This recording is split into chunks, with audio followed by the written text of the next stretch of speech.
으로 함께 말씀을 나누고자 합니다. 특별히 오늘 시편 147편 말씀을 통해서 우리에게 주시는 하나님의 특별한 은혜가 우리 모든 성도님들 가운데 가득 넘쳐나기를 주의 이름으로 축원합니다.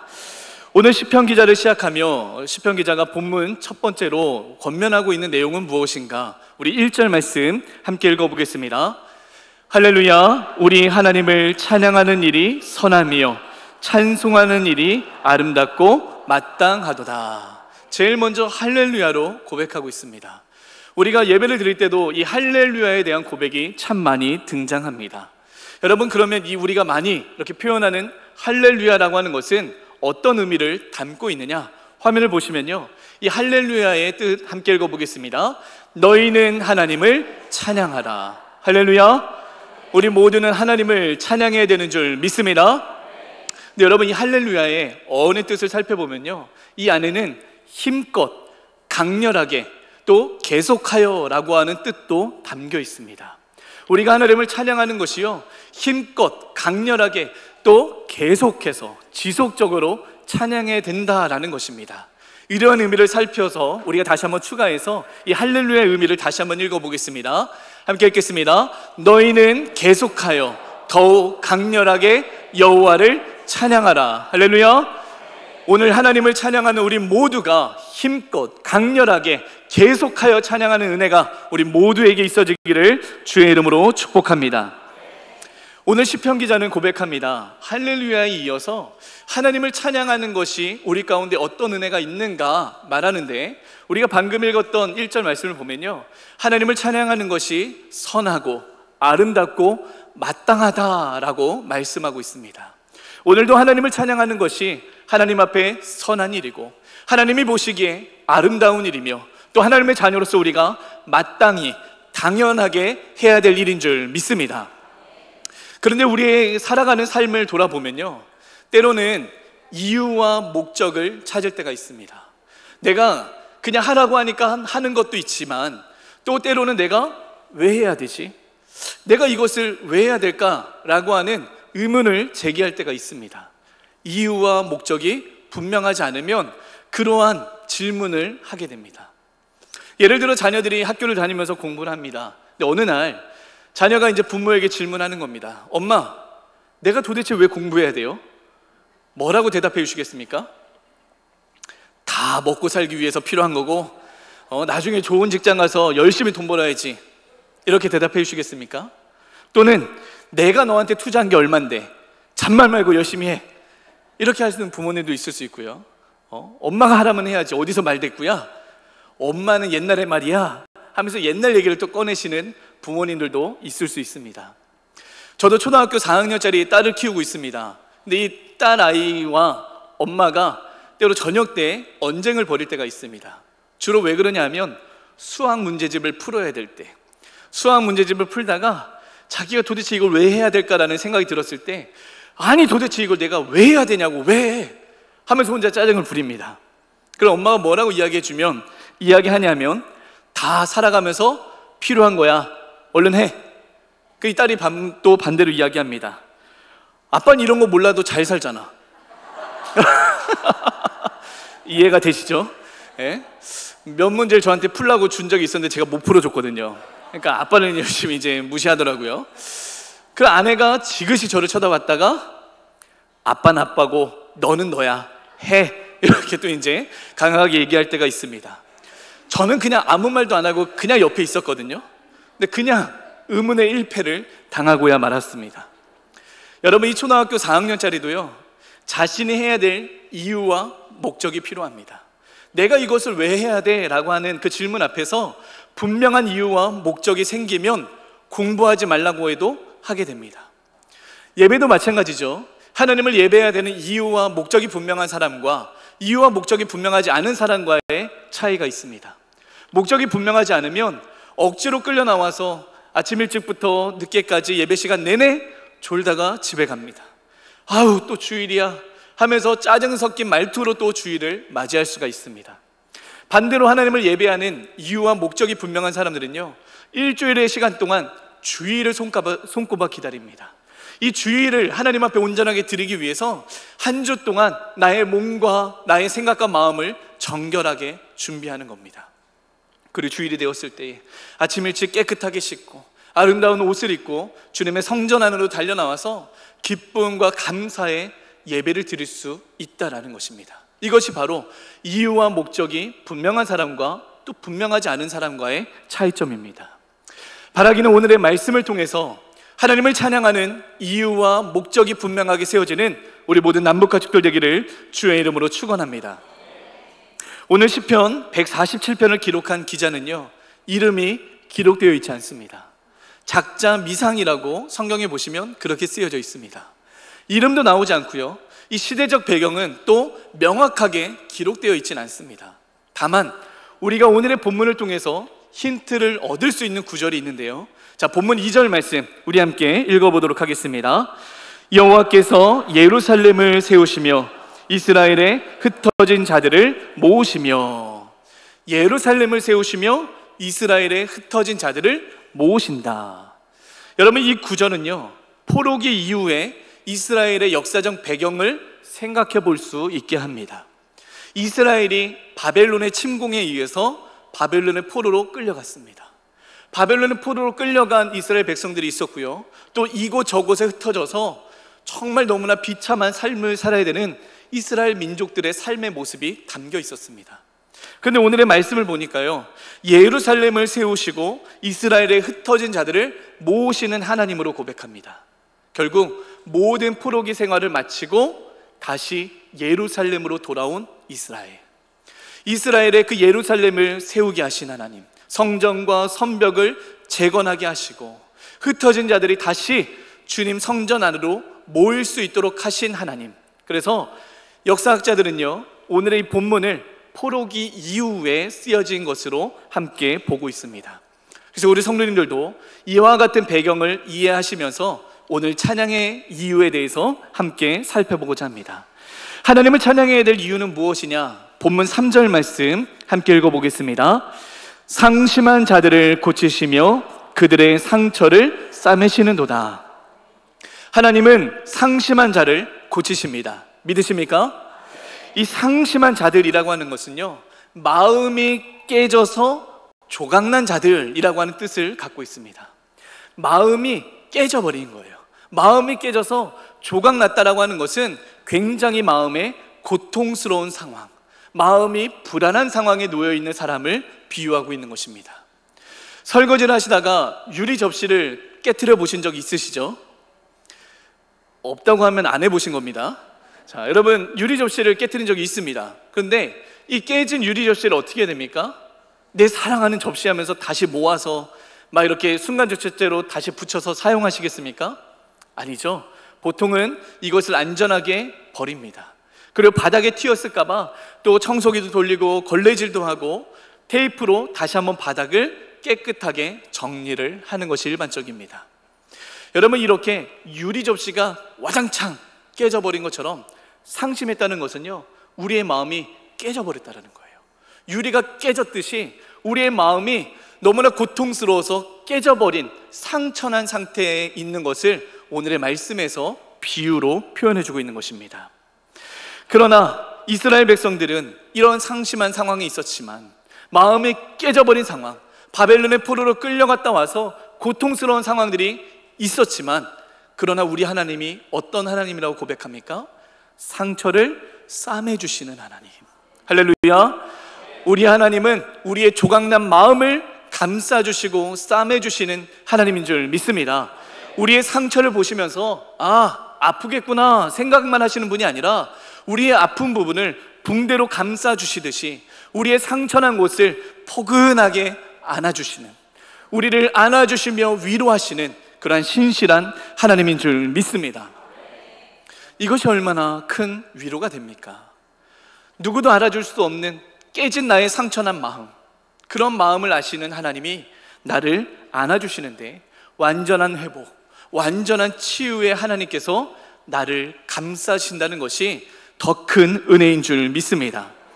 그런데 이 치유는요, 단순히 이스라엘 백성들만을 향하고 있는 것이 아닙니다. 생각해보면 우리는 이 땅에 태어나 죄악 가운데 있었습니다. 죄로 죽을 수밖에 없는 우리, 죄의 바이러스에 감염되어 버린 우리였지만, 우리의 힘과 노력으로는 이 죄를 깨끗하게 할 수 없는 상황이 있었지만 하나님께서 누구를 이 땅에 보내셨습니까? 예수 그리스도를 보내셨습니다.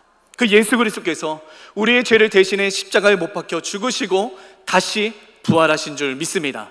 그리고 이 사실을 믿는 자는 영원한 하나님의 천국 백성이 되는 놀라운 축복을 주신 줄 믿습니다. 이렇듯 하나님께서는 죄로 조각난 우리의 몸과 마음도 예수 그리스도를 통해서 치유해 주셨습니다. 이런 의미에서 우리는 하나님을 왜 찬양해야 되는가? 첫 번째, 우리 화면으로 함께 읽어보겠습니다. 하나님은 나를 치료하시기 때문입니다. 믿으십니까? 하나님이 나를 치료하시는 줄 믿습니다. 우리 옆에 분들과 인사하겠습니다. 하나님이 당신을 치료하십니다. 하나님은 우리의 참된 치료자가 되시는 줄 믿습니다. 하나님을 찬양해야 될 이유, 우리 4절 말씀 함께 읽어보겠습니다. 그가 별들의 수를 세시고 그것들을 다 이름대로 부르시는도다. 자, 하나님이 무엇을 세신다고요? 별들의 수를 세신다라고 말씀합니다. 제가 이전에 설교 때도 한번 말씀을 드린 적이 있었는데요, 제가 강원도 철원에서 군생활 할 때 이등병 때 고참이 해준 말이 너무 기분 나쁜 말이었는데 너무 기억에 남는 말이 있었습니다. 아직까지 이 기억이 너무나 남는데요, 어떤 거였냐면요, 강원도 철원의 밤하늘은요 별이 쏟아질 것처럼 너무 아름다웠습니다. 제가 그 철원에 있는 밤하늘을 사진으로 못 담았고요, 다른 사진을 한번 인터넷에서 찾아봤는데요, 자, 화면 함께 보겠습니다. 여러분, 밤하늘의 별을 저기 나와 있는데, 자, 별의 숫자를 다 셀 수 있을까요? 자, 50초 드릴 테니까 세시면 제가 5,000원 드리겠습니다. 자, 셀 수 있을까요? 못 세죠, 그죠? 근데 이 사진 한 장, 많은 시간을 들이면 셀 수 있지만, 그러나 사진 한 장이 아니라 하늘 전체의 별을 센다라고 하면은 더욱 못 셀 것입니다. 강원도 철원에 밤하늘도 이렇게 많은 별들이 있었습니다. 그러면 고참이 저에게 이야기를 하는 거예요. 별들 참 멋지지? 그래서 예, 굉장히 멋집니다 대답을 했습니다. 그랬더니 별의 수를 셀 수 있니? 너무 많아서 못 셀 것 같습니다. 그래, 그게 너의 남은 군 생활이다 임마, 이렇게 하는 겁니다. 제가 말은 못했지만 마음속으로 알았다 임마 이렇게 얘기하고 싶었는데 차마 그 말을 하지 못한 게 아직도 한이 되어 있습니다. 제가 그 뒤부터는요, 이 군 생활의 남은 숫자를 헤아리지 않았습니다. 왜냐하면 남은 숫자가 너무나 많다라고 하는 것이 너무나 깊이 체감이 되었기 때문에. 또 군 생활 중에 기억에 남는 일화 중에 하나가 더 있는데요, 제 동기에게 있었던 일입니다. 이등병이었던 제 동기에게 고참이 어느 날 내무반에 있는 천장을 가리키면서, 자, 성면 천장으로 되어 있었는데요, 자, 화면을 보시면요, 이런 천장이었습니다. 많이 보셨죠, 이런 천장? 자, 무늬를 보면 뭐와 같습니까? 갈매기처럼 보이지 않습니까? 갈매기라고 생각하면 갈매기로 보일 겁니다.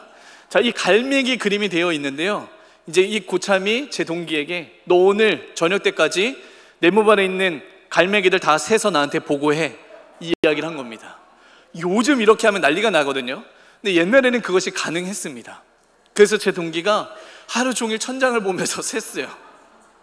세다가 나중에 너무 고통스러워서 에라이 모르겠다 하고 그냥 고참한테 이야기를 합니다. 총 6,500마리입니다. 그때 고참이 하는 말이, 내가 작년에 셌을 때 6,320마리였거든. 자, 이 고참도 이등병 때 이와 같은 일을 당했던 겁니다. 그래서 또 후임에게 또 그것을 시키는 거예요. 여러분, 별을 세는 것과 또 천장에 있는 갈매기를 세는 것 하고 싶지 않습니다. 왜 그럴까요? 나와 관계가 없으니까. 내가 나에게 있어서 관심 대상이 아니기 때문에 내가 그 수를 세는 것을 하고 싶지 않습니다. 근데 반대로요, 사람들이 즐겁게 수를 헤아릴 때가 있습니다. 무엇을 셀 때일까요? 예, 돈을 셀 때입니다. 돈을 셀 때는요, 그렇게 기쁘게 돈을 센다고 합니다. 그리고 남한테 주는 돈 말고요, 내가 받을 돈을 셀 때가 그렇게 기쁘답니다. 그리고 심지어 이 돈을 셀 때 이 사람 실수로 5만 원을 더 보내줬을 때 이 돈을 세면서 더없이 기쁘다는 얘기를 들은 적이 있습니다. 여러분, 이와 같이 무엇을 센다는 것은 때로는 하고 싶지 않습니다. 근데 오늘의 본문 말씀 보니까 별들의 수를 세시는 하나님으로 고백하고 있습니다. 천문학자들도 평생 별을 연구하고 하늘을 연구하지만 별들의 수를 다 헤아리지 못합니다. 대표적인 별들의 수를 알고 그것에 대한 이름을 붙이는 수준이지 완벽하게 모든 별들을 다 알지 못합니다. 그것이 인간이 갖고 있는 한계이기 때문입니다. 그러나 하나님께서는요, 모든 별들의 수를 헤아리실 뿐만 아니라 잘 보이지 않는 별이라 할지라도 그 별에 이름을 붙이시는 하나님인 줄 믿습니다. 온 세상 만물을 창조하셨을 뿐만 아니라 온 세상 만물에 이름을 붙이시며 또 그 일을 행하시는 창조주 하나님인 줄 믿습니다. 근데 오늘의 본문에서 갑자기 이 별이 왜 나왔을까? 왜 별이 나왔을까라고 의문을 제기할 수도 있습니다. 결과적으로는요, 이 별을 통해서 비유하고자 하는 바가 있다는 겁니다. 지금 이 별은 누구냐 하는 것입니다.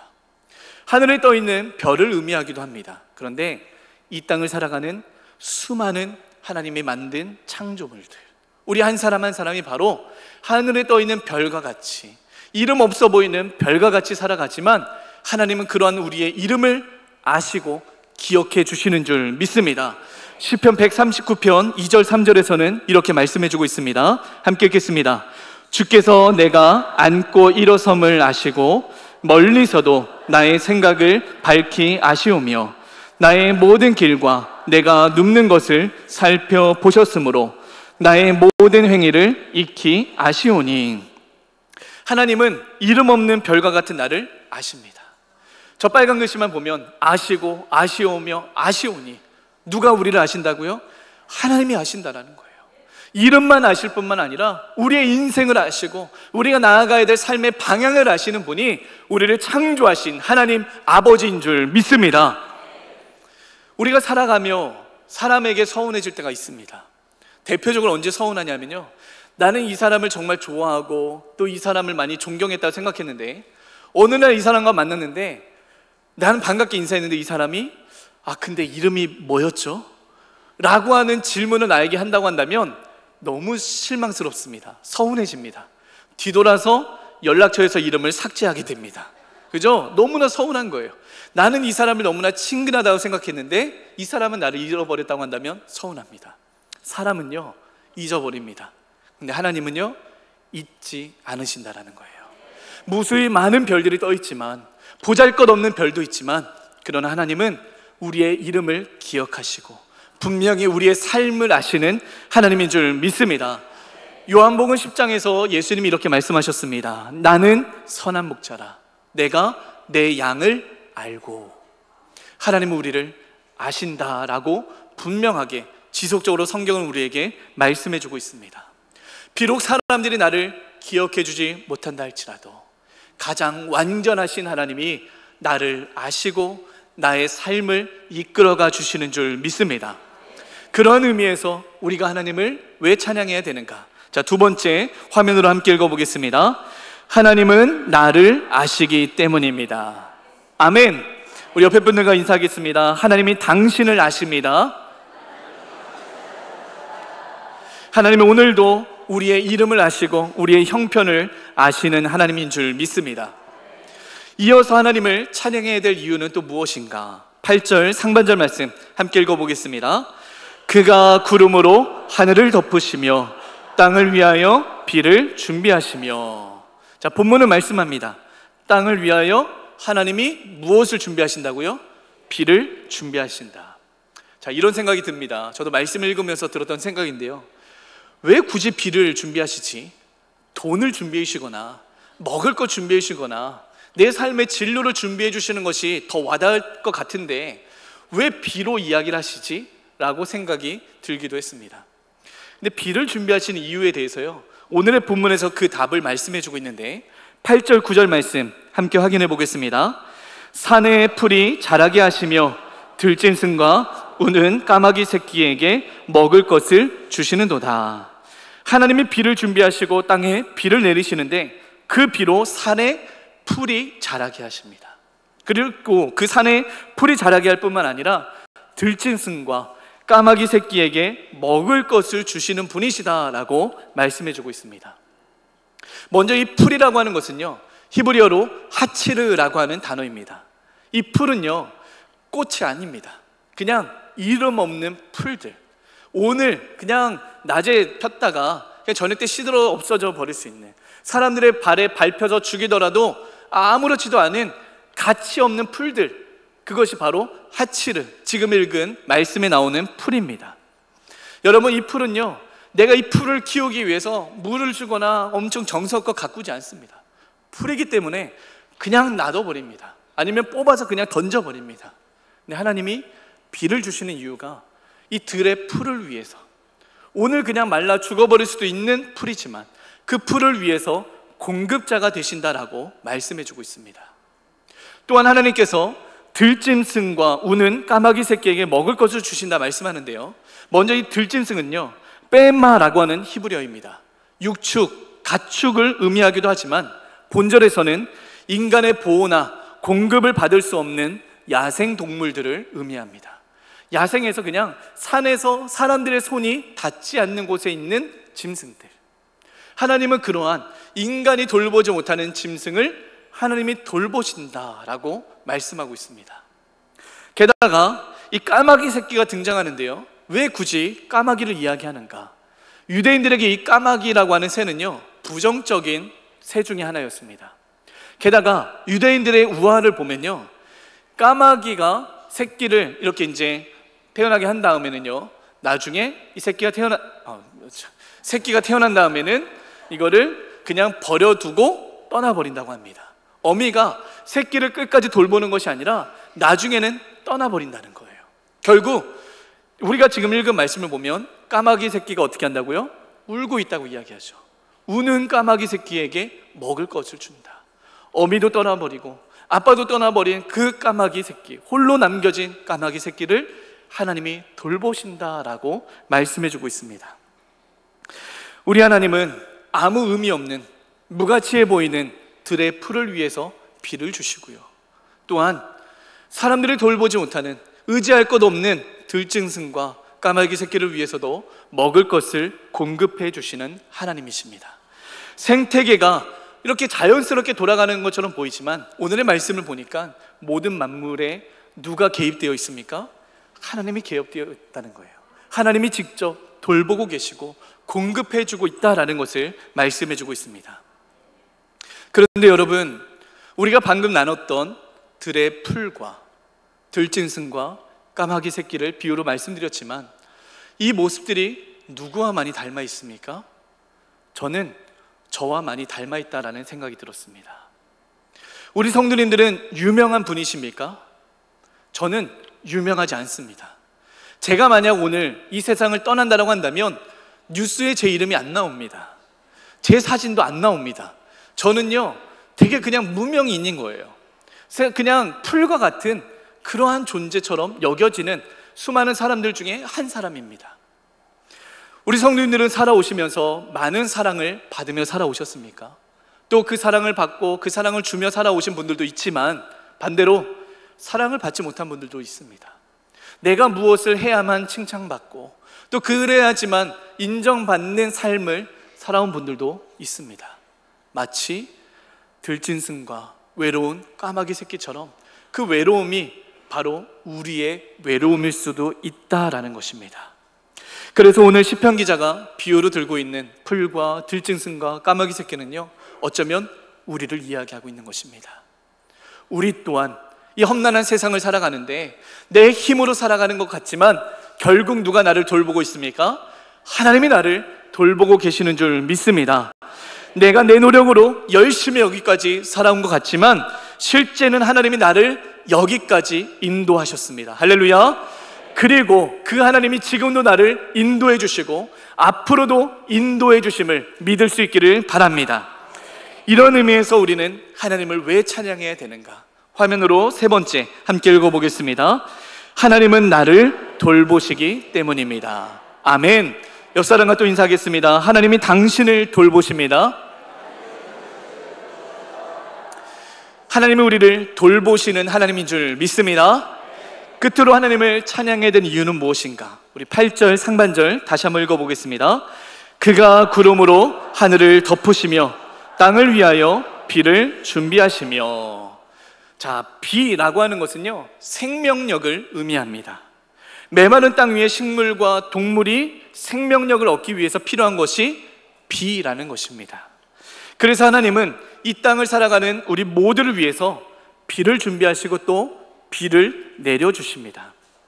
그런데 이 생명력 있는 비가 내리기 위해서 반드시 우선되어야 될 것이 있습니다. 그게 뭡니까? 구름으로 하늘을 덮는 것입니다. 우리가 방금 읽은 이 8절 말씀 보면요, 그가 구름으로 하늘을 덮으시며 라고 말씀합니다. 하나님이 비를 내리기 전에 비구름으로 하늘을 덮는다라는 것입니다. 우리 성도님들은 비구름과 또 먹구름, 이렇게 두 가지가 있고요, 또 흰 구름이 있습니다. 어떤 구름이 더 좋습니까? 흰 구름이 좋죠. 휴가 내내 비구름, 먹구름이 내 위에 있다고 한다면 굉장히 화가 날 것 같습니다. 근데 우리가 하나님의 비를 맞기 위해서는요, 비구름을 맞이해야 된다는 것입니다. 여러분, 이 비구름, 먹구름을 때로는 우리는 고난으로 비유할 때도 있습니다. 내 인생이 지금 먹구름 같아 라고 이야기할 때는요, 나에게 지금 고난의 삶이야 라고 표현할 때도 쓰입니다. 비구름처럼 먹구름처럼 우리 인생에 흐린 날들도 있습니다. 인생의 먹구름이 나를 온통 다 들이운 것처럼 보일 때도 있습니다. 그러나 기억하실 것은 이 비구름, 먹구름 속에 하나님의 반전이 있다라는 것입니다. 그래서 이 8절의 그 반전의 내용을 보시면요, 제가 이렇게 한번 바꿔봤습니다. 화면을 보시면 우리 함께 읽어보겠습니다. 그가 고난으로 나를 덮으시지만 그러나 나를 위하여 비밀한 은혜를 준비하시니. 아멘. 고난이 나를 덮는 것 같지만 그러나 그 고난 안에는 무엇이 있다는 겁니까? 하나님의 비밀한 은혜, 하나님의 비가 그 안에 담겨 있는 줄 믿습니다. 그렇기에 우리가 앞에 있는 먹구름과 비구름을 보면서, 하나님, 왜 이렇게 나의 인생이 힘듭니까? 하나님, 왜 이렇게 나의 인생이 먹구름으로 가득합니까?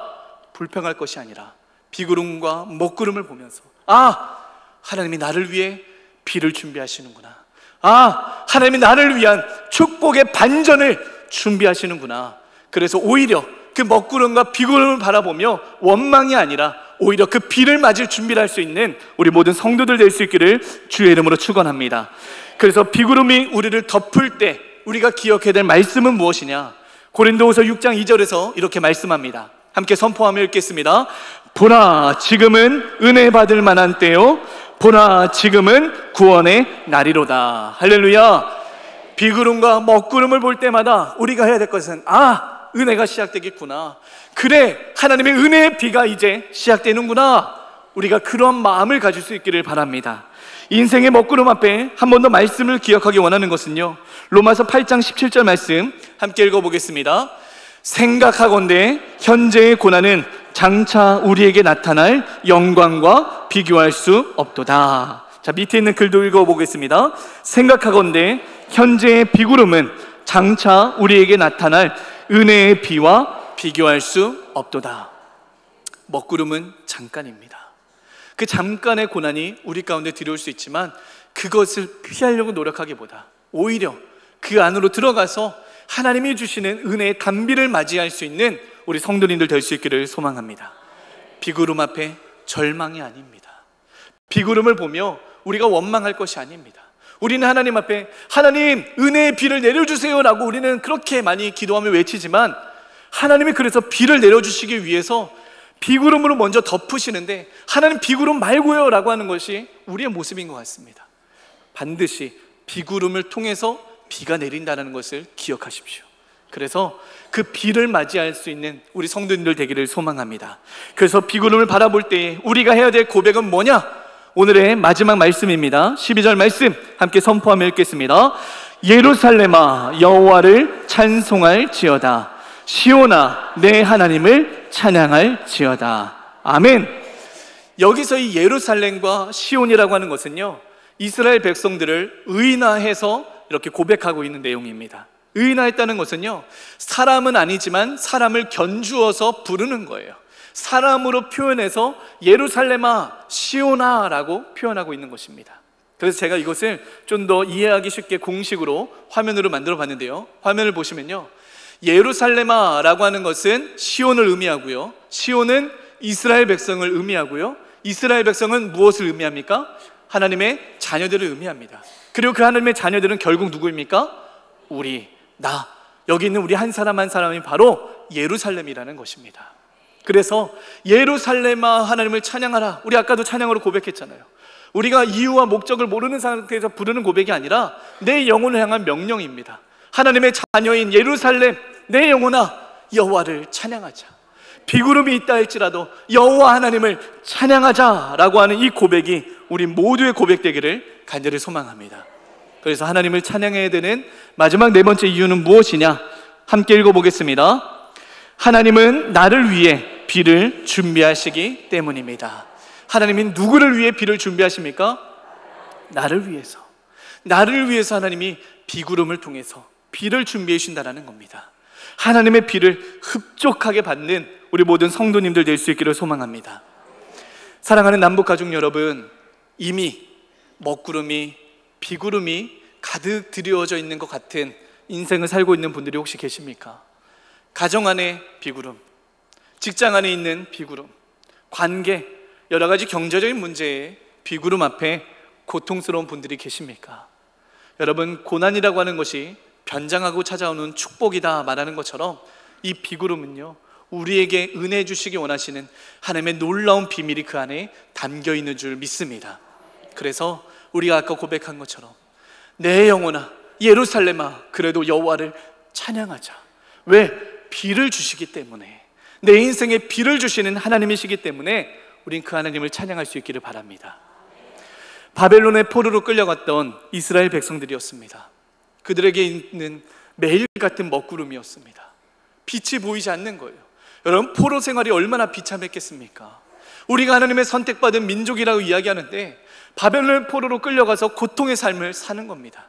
그러나 비구름이 걷히고 하나님의 은혜의 비가 그 안에 쏟아지고 또 그로 인해 결국은 생명력이 다시 살아났던 이스라엘 백성들의 모습처럼 오늘 우리의 인생 가운데에도 하나님의 은혜로 말미암아 그 비로 말미암아 우리의 영혼이, 죽어가는 영혼이 다시 생명력 있게 살아나게 되는 줄 믿습니다. 그래서 서두에 말씀드린 이 할렐루야의 의미를 생각하시고 또 오늘 우리가 깨달은 말씀을 적용하면서 우리 마지막 화면으로 우리의 믿음의 고백을 함께 선포하며 읽어보도록 하겠습니다. 하나님은 나를 치료하시고 아시고 돌보시고 비를 준비하시는 하나님이시기에 계속하여 더욱 강렬하게 여호와를 찬양하겠습니다. 할렐루야! 이것이 우리 남북 공동체의 분명한 고백되기를 간절히 소망합니다. 나의 환경, 나의 형편에 따라서 하나님을 찬양하고 안 하고가 아니라 어떠한 상황에서든지 더욱 강렬하게 계속하여 하나님을 찬양하는 우리 모든 성도들 될 수 있기를 주의 이름으로 축원합니다. 아멘. 우리 주신 말씀 기억하시면서 하나님 앞에